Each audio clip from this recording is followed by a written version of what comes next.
It was a regular season sweep for the Boston Celtics. Kristaps Porzingis looked unstoppable in this one, but Jaylen Brown continues to suffer from this injury.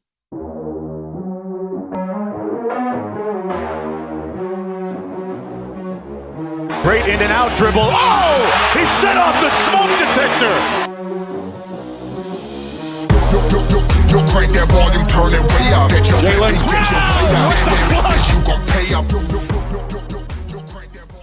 What's up, everyone, and welcome in to your Celtic Source, home of your 59-20 second place Boston Celtics.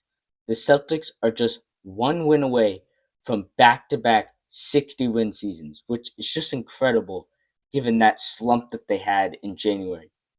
But they're also one road win away from tying Golden State's record for the best road record in a single season. Kristaps Porzingis in this one, right? We'll get right into it. Kristaps Porzingis was unstoppable from really wherever. He didn't even do many, post ups and attacking Karl Anthony Towns in the paint. It was all from deep. Some of the logo shots that he made were just incredible. Bailing out, the Celtics when they had a bad possession, he would just pull up from way behind the arc. It was crazy what he was doing, right? 30 what do you go? 34 points for him on 8 of 13 from 3. Just 4 rebounds and 3 assists from him. He did get a block as well, but just his ability to just, shoot over the top of anybody on the court is a feature that nobody else on this team has, obviously, and most people in the league don't have. That's why KP is a cheat code. But we haven't seen him shoot like this before. Like, I think if he's shooting like this, obviously the Celtics are unbeatable. But like, he doesn't even need to shoot like this. He could make maybe just 6 of 13, and I think that's an incredible, you know, percentage for him. 8 of 13 is something that, you know, this team this team has been struggling with from three recently. And so to have a guy like KP come in and, sort of right the ship is something that, the Celtics needed. Obviously they were playing bad teams and they were still winning, but their shooting percentage has dropped consistently in March and April. Jayson Tatum's been shooting pretty poorly as well. We'll talk about him in a second. He did JT did get the last bucket on a step back three to send it to overtime, which was an incredible shot. And he was pretty good in this game as well, shooting 4 of 11 from three, which honestly is better than what he was shooting, a couple days ago, or really throughout March. Like he was down to like just 2 of 11. Sometimes he wouldn't even make a 3 point shot. It gotten really bad with him. So it's nice to see that, maybe I know it's just one game, but hopefully he can hold on to this. He was fantastic from everywhere else though. 7 rebounds, 5 assists for him, a block, just 2 turnovers. Making plays. He just bullied Mikal Bridges on the high post, backing him down, and then he would turn and do a fadeaway mid range. That I don't know how he was making that. I mean, his mid range has sort of been a weapon for him all year, especially because his 3 point shooting has been up and down. And the commentators on TNT were just in shock at the way those shots were going down. They were pretty contested shots. Yes, mid range, but he is falling away. So if he's going to be making that shot, we don't need him to be taking threes. I mean, obviously he's going to take a couple threes here and there because that's just what he does. But like, if he's going to take the mid-range shot and knock it down, this team is going to be pretty hard to beat. Um, who else had a good game? Drew Holiday had a good game. 2 4 from three, 16 points overall. He made some clutch free throws at the end of the game or in overtime maybe to seal the win.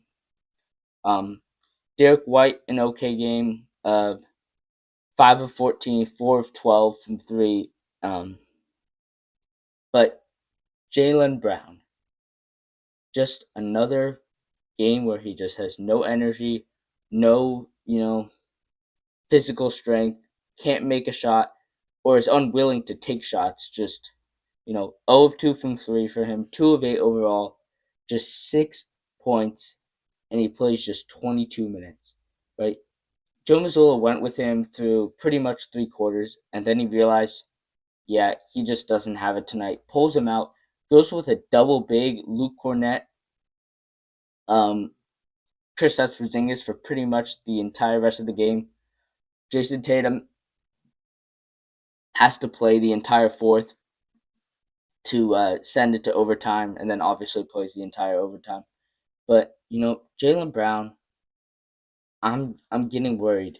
It seems like he'll have one okay game, and then he'll have a game where he's just can't do anything in like this one, and like I'm getting nervous that we're gonna get those in the playoffs where he has maybe one okay game and then a game where he's just you know not feeling it. And the Celtics can still win without him, but certainly makes their life easier on not really the offensive end because I think they have enough star power on the offensive end to get through. It's what he can do on the defensive end if he was healthy, right? Being able to lock down the other team's best guard is something that we need in the playoffs, especially if we're going against someone like Shea or Donovan Mitchell. You know, Derek White and Drew Holiday are not going to be able to, you know, lock down, uh, a guy like Donovan Mitchell the same way that Jaylen Brown is. Right? They're both a little bit smaller. Drew Holiday's a little bit older. Derek White is a much better, off ball defender coming over and contesting shots than guarding straight up. Um, so like if he's gonna, I mean, Jaylen Brown, I don't know. We know his knees bothering him. I don't know why he's just not just sitting these rest of the games. He's not gonna make an All NBA team with performances like this anyway. So like, may as well just sit and rest. Um, what else? Peyton Pritchard. Peyton Pritchard finishes the fourth as well. Um, with I believe or they switch. It would be sometimes they would go with Pritchard and Hauser, and sometimes they would go with the double big Luke Cornett and Kristaps Porzingis. They sort of alternated in the fourth. Um, Pretty quiet night for Pritchard.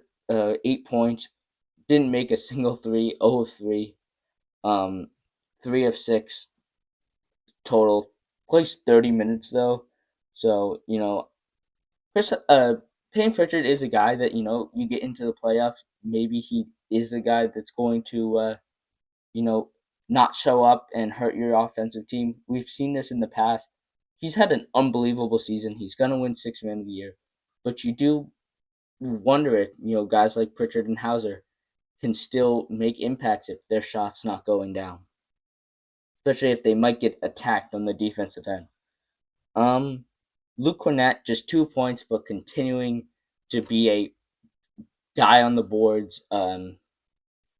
He's just fantastic with Jayson Tatum in the pick and roll. I think they're the second best duo in terms of pick and roll points per possession in the league, which is crazy how far Luke has come this season. Obviously, they're not going to give him the most improved award because the way the award is today. They always give it to a guy, to a star, a first round pick, a lottery pick that has finally taken shape and come into his true uh, all star form. Um, but Peyton Pritchard, Luke Cornett could both be on the list for most improved. Um, but yeah, I'm gonna wrap it up here. You can catch this video on Spotify as well.